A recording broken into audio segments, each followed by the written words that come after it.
ایک بار ایسا ہوا کہ ہم میاں بیوی میں چھوٹی سی بات پر لڑائی ہو گئی۔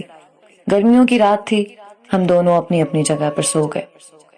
آدھی رات کو مجھے پیاس لگی۔ واٹر کولر پاس ہی میز پہ پڑا ہوا تھا، میں نے خود اٹھ کر پانی پیا۔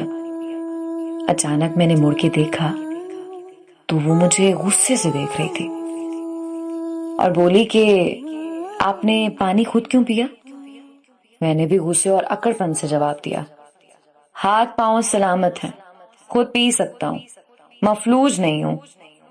وہ قریب آ کر میرا گریبان پکڑ کر بولی کہ ایک بات غور سے سنو میری، لڑائی اپنی جگہ، لیکن میں اپنا حق اور خوشی نہیں چھیننے دوں گی۔ پتہ ہے آپ کو پانی دیتے ہوئے مجھے کتنی خوشی ہوتی ہے، بھلے ہی بات چیت بند کیوں نہ ہو، لیکن پانی آپ خود نہیں پئیں گے۔ اس کی آنکھیں نم اور ناک سرخ تھی۔ اسے گلے لگایا اور جھگڑا ختم کر دیا۔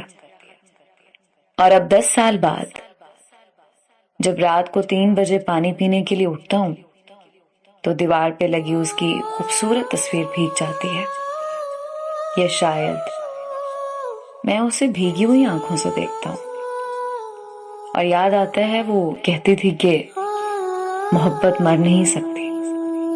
دوستو، اپنے غریب لوگوں کی زندگی میں ہی قدر کیجیے، زندگی کے بعد تو صرف یادیں رہ جاتی ہیں۔